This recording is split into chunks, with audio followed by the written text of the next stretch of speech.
The only thing they'd be doing then is filling out this information, right? Now we are live. Ash. Mike, Yeah. you hear me? Yep. Right. Do you need their employer? I'm just going to get up and running on LinkedIn here so I can see the people come in on LinkedIn. You bet.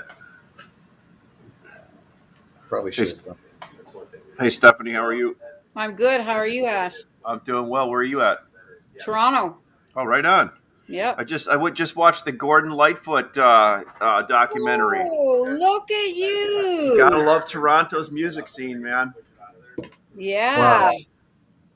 Yeah, but you're going to hear Lightfoot, Joni Mitchell. I mean, if you want poetry and music, that's where it is. Yeah, I didn't even realize Joni Mitchell was from there until I saw that documentary.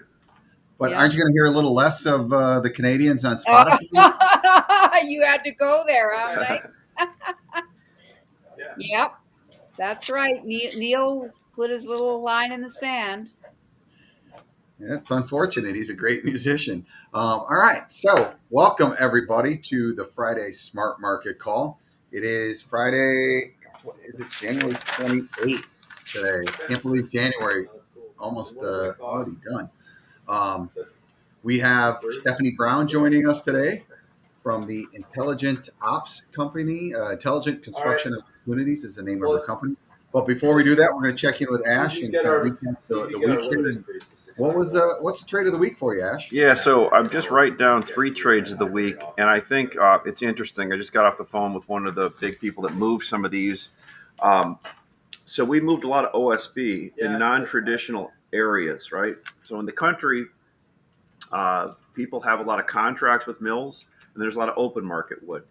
Well, as these mills slow down on contracts because, for whatever reason, people go to look for more open market wood. So we moved OSB from Idaho to Georgia. That should not happen. But on a platform like this, it happens all the time.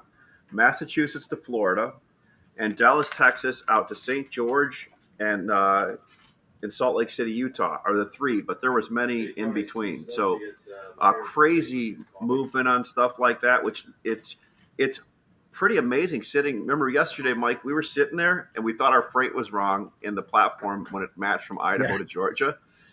And we all panicked and we're like, no, it's right. Oh my gosh, that just happened, right? So we highlighted that in our push that Ryan sent out to our sellers this morning saying, hey, look it. Think about how much product that load from Idaho to Georgia is going to drive by. It'll drive by 50,000 units of OSB going there that could have been sold at a better price probably, or a better match there. So that just shows how we're disrupting a market and how there's opportunity. Well, and it shows the power of the digital network. Right, exactly. Connect people that wouldn't have normally been connected, but we're just scratching the surface, Ash. You know, like you said, how many trucks is that truck going to drive by? A lot. As we fill in the gaps in the digital network, it's only going to get better for everyone. The power gets stronger with everybody who gets on board. I look at some of the calls that we do during the week, Ash. I saw a call you had the other day, and someone made a comment, and they're not a user of the platform. It makes me wonder, like, what are they thinking, right? I got a call from somebody in California that just wanted to chat after they saw one of our YouTube videos. I'm like, hey, I mean, I love chatting with you, but, get on the platform and start selling some stuff, right? Yeah, and, we actually this week as well added a location for a dealer who had a job outside of his region. He put wood in a reload, and now he wants to sell that wood. So it's a two-way street. It's a beautiful thing. These dealers can use it to buy. They can use it to move off inventory. The days of when your dad owned his lumberyard, Ash, where you had your geographic region and no one came into your region, those are long gone. Right. These massive companies that have nationwide footprints and large independents who are able to service their customers wherever they may be in the United States. Exactly. Well, cool. I'll let you all get on with it, and I'll watch it from the actual LinkedIn channel. All right. Sounds good. Thanks, Ash. Thanks, you bet. All right. So I am going to flip over to Stephanie. Welcome. This is Stephanie's website. if I leave that up there too long, people are probably going to get dizzy. That's a But they're coming in. They're coming into the digital world. oh, that's what. Okay, that makes sense. So, Stephanie, why are you here? Who are you, and why? What does it matter that we would have you on our show?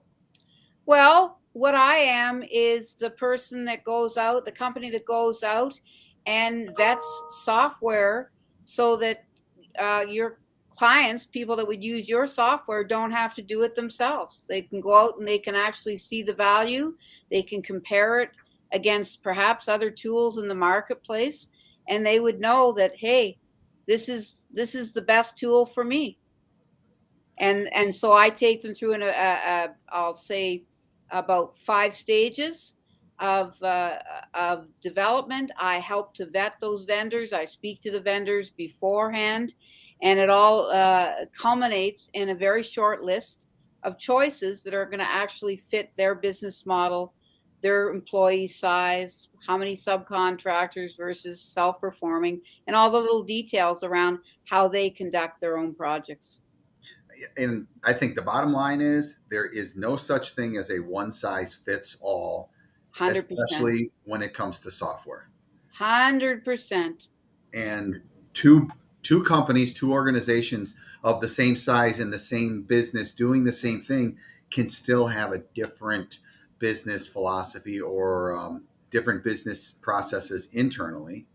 So it is important that you match yourself up with a software or a technology that's going to help you maximize your business. Absolutely. I mean, and even in just in the category of forestry software alone, I mean, the amount of duplication and features that one end-to-end enterprise software might have, might include a component of accounting, whereas in another category you can see, or in the same category, you're going to see a very accounting specific kind of software that meets your needs. And so again, it all depends what you already have and what you need, and maybe even what you want to get rid of. So let's bring this down to where it can be applicable. The conversation's applicable to the people on the call. I'm a company, and I just say I look at what I'm currently doing and go, I need to do something more digital. But if I look around to my staff, I may be hard pressed to find someone on staff who is going to be an expert in software integration, business process, and how to integrate into the software. And this is where an individual like you or a company like your, Intelligent Ops comes in. So what's your process, and what are some of the recommendations that you have for companies? Well, the first thing we do is we talk about what it is. Where is their so-called pain point? Where is the disconnect? So I can give you an example of one client. I mean, in terms of, they have a project management tool, but they have to reschedule all the time. So, and basically they'll have, a meeting at the beginning of the week, and by midweek already the schedule has changed from what they thought it had to, what they thought they were going to put in their plan on the Tuesday. So basically they're looking for something that is overarching on top of their project management tool, and they're looking for a workforce planning tool that's going to put all their profiles in, all the capabilities, all the certifications attached with those particular individuals. And they will also have the ability to, basically drag and drop and change the schedule on the fly, and also communicate these changes to only the parties that need them in a couple of, it depends on the software. It could be a text, it could be a push notification, it could be, just that you've got an email of all those people that are on that email where that schedule change is affected. So that's an example of, a kind of a software serving a purpose that is included even when you have a big enterprise project management tool that you're already using that is missing that component. For sure. So what I think is important too is what you bring to the table is an outside set of eyes. Number one, so you're going to take and look at an organization's business processes and say, oh, wow, you really shouldn't be doing that on pen and paper. You really shouldn't be doing that manually. Exactly. And I start with a survey, just so you know. So I do the interview, and then I develop a collection of survey questions that are in alignment with what they're looking for, what their current situation is. They get the survey, they fill it out themselves, and then I also recommend that so-called stakeholders, could be the owners of the company, could be the end users, could be other project managers, whatever it is, and basically they fill out that survey. It comes back into my system and it gets ranked, so that then all of their answers are anywhere from a 1 to a 3-star ranking. And then I am then able to go out and distill, okay, what vendors out there have these core features that this survey has revealed. For And then sure. I go out to the vendors and I start doing my own internal demos, and I let them know what my needs are. And I'm vetting for onboarding process. I'm vetting for other things even beyond what the surveys asked. It could be price. Well, it does include price. I want to know a range. I want to know different business models. I want to know their onboarding process. I want to know how much face-to-face live interaction they're giving versus the documentation, which is becoming more and more the norm. And I decide how they deal with me, how well they're going to deal with the customer. And so that's what I do. And it's incredibly important if you want to have a successful transition to Mm-hmm. a technology solution. The first thing you have to figure out, you survey and you say, this is my pain points, this is what I need. Then it's a costly process to go and choose. And It not only to, so first of all, you need to do all the research, and that's what I'm doing. But you're, to your point, Mike, exactly right. It's caught, once you invest in it, you're stuck with it, because in a way you've changed your whole, your internal way of doing business to accommodate and adapt that software. And that's also what we're watching for, is how large and how wide and how deep is that? And it shouldn't be so disruptive that your business has to do business in a whole, and I'll say in a larger way than it already is. It needs to adapt to their workflows, not the other way around. then the next very important step is integration. And I think Yes. this is where most projects fall off the rails. You can have a great company choose a great software, a great technology, and unless it's integrated properly, expeditiously, number one for sure, um, you're destined for a failure, for people being upset. And when we're preparing for the call, you said something that's really important, and that is the decision to move forward with a technology project has to come from the top first and foremost, and really be championed from leadership. Otherwise, people inherently don't want to change, so they're That's not correct. going to. You're absolutely correct. Yep. And so, what is your experience so far in the ways to do a successful integration?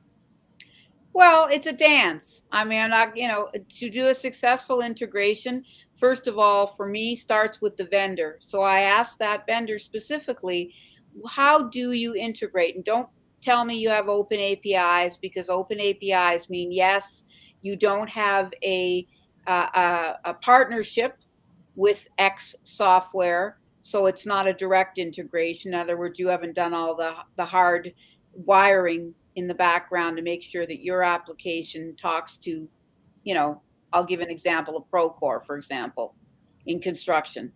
But you have an open API, meaning that you can do that attachment. So what I'm doing is deeper digging, and I'm saying, okay, so if that client wants to have a direct and clean integration, how are you going to support them, and what's the investment involved on their side for that to happen? Do we need do you have solution engineers that are going to allow that to happen? That's just yet another question I'm vetting for. So And then that's there's what makes a successful integration. You have to have that vendor have that internal support system that then can be offered to you or, my clients, so Of that course. that is smooth. And probably the part of when I say integration, I'm saying how a business changes their business processes to go digital or use the technology.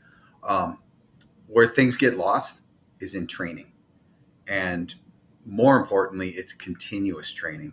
As your workforce rolls over, you have to, you know, you can't have a bus person. If someone gets hit by the bus, does the whole system shut down? Um, what's your experience with the trainings part? Well, again, I mean, training can vary from online documents. I threw one vendor off my own bus, very recently, because they didn't even answer in terms of my outreach to them. They wanted me to watch their demos first, and I was their videos, and I was like, not doing that. There's got to be live people. So to your point, it's a live people thing.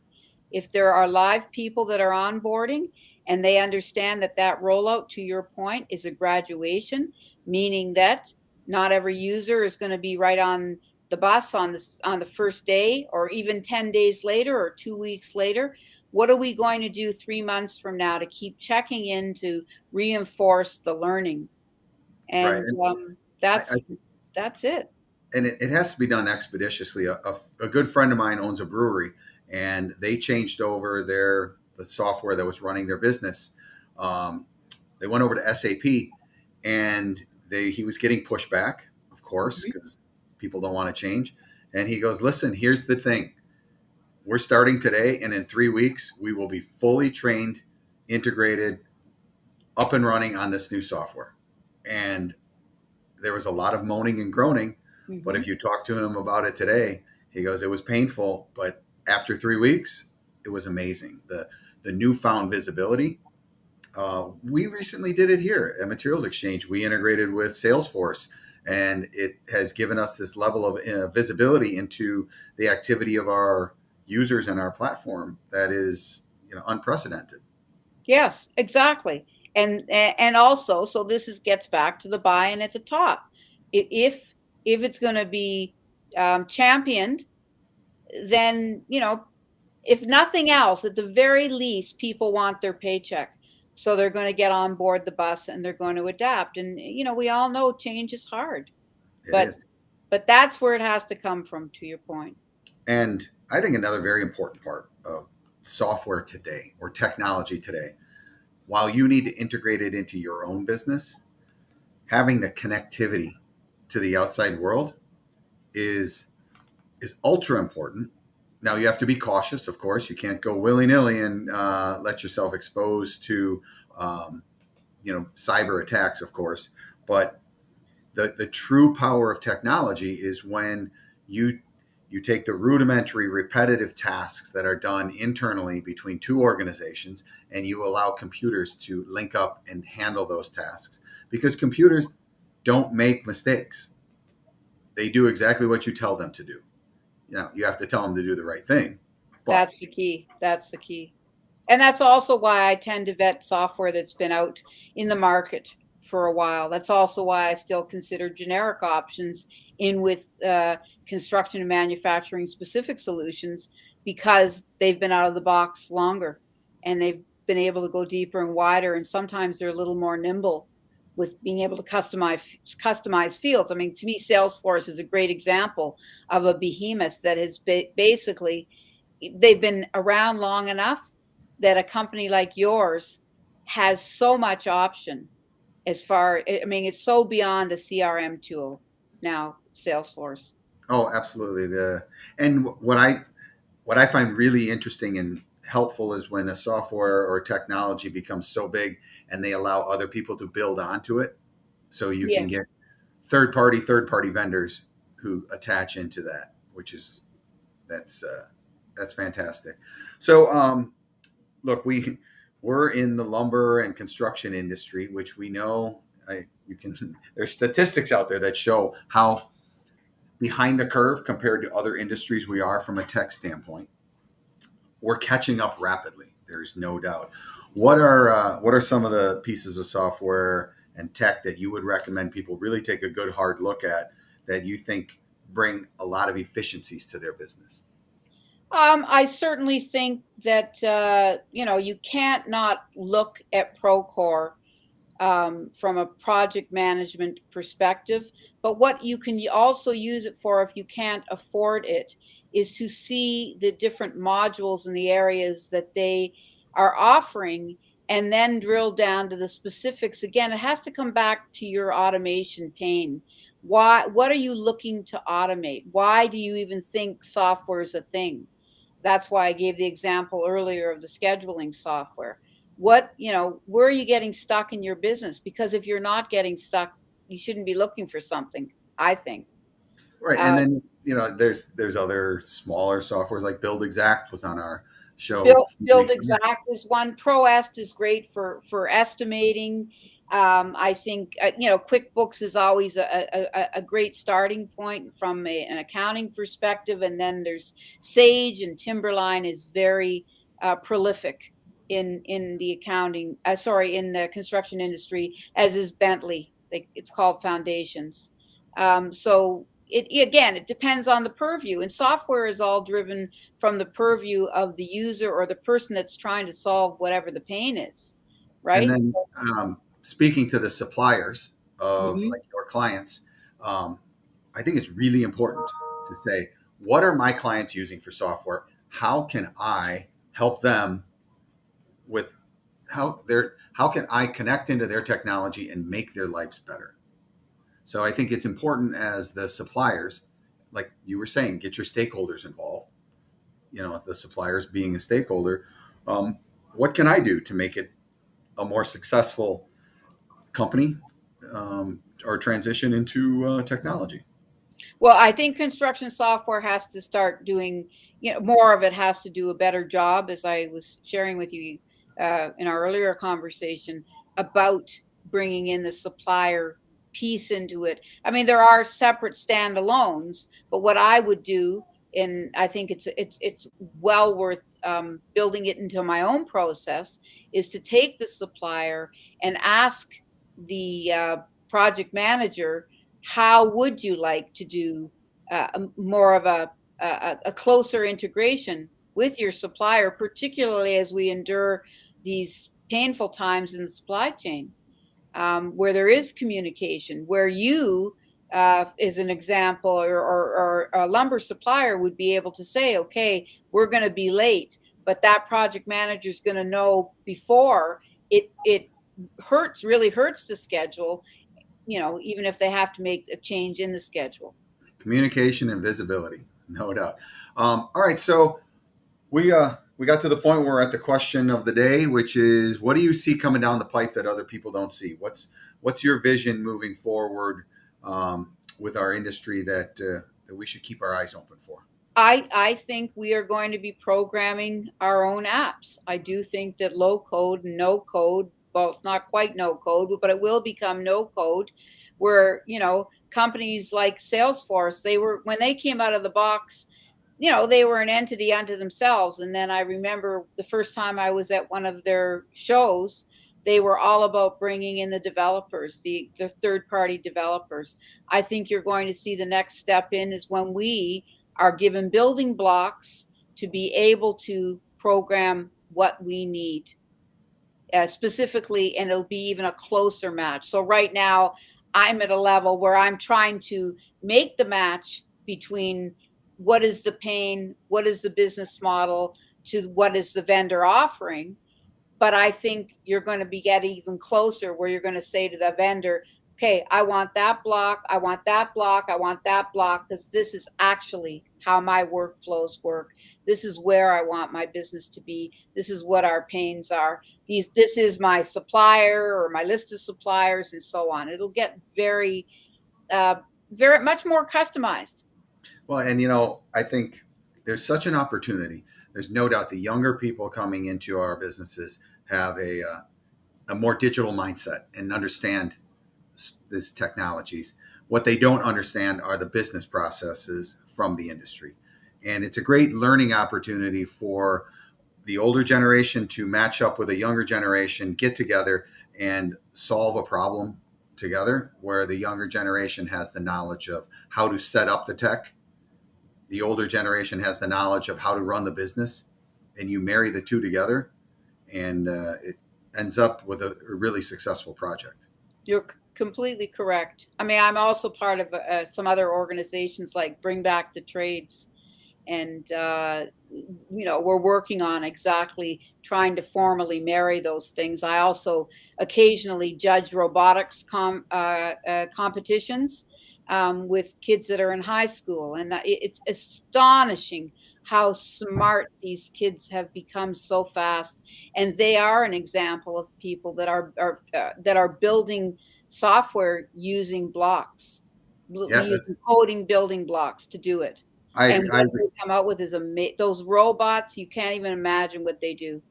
I agree. I've had a little bit of experience with putting code blocks together to solve a problem, and it's pretty fantastic. All right, well, Stephanie, thank you very much. Really appreciate your time and insight. If anyone has questions for Stephanie, her website is Intel, Intel Ops, or you can email me at info@intelops.com. And I am going to be driving a membership in the next several months. So, it'll allow anybody that needs to have an assessment on any software done. And therefore, even if you're looking for a solution on top of that, it'll be a one-stop shop to be able to get those assessments done. My takeaway from our conversation yesterday and today is don't go it alone. You've got too much riding on your technology change or initiative. Bring in an expert. It's a short time frame. Get it set up right the first time. Get trained right the first time. And in the long run, you're going to save a lot of time and a lot of money. Thank you. I agree. I agree. I mean, every business has its purpose, and that's certainly mine. Yep, perfect. All right, thanks everyone. We'll see you all next week. Next week we have a logistics expert coming to talk to us about what's happening in that crazy world. So thank you, Mike. Thank you.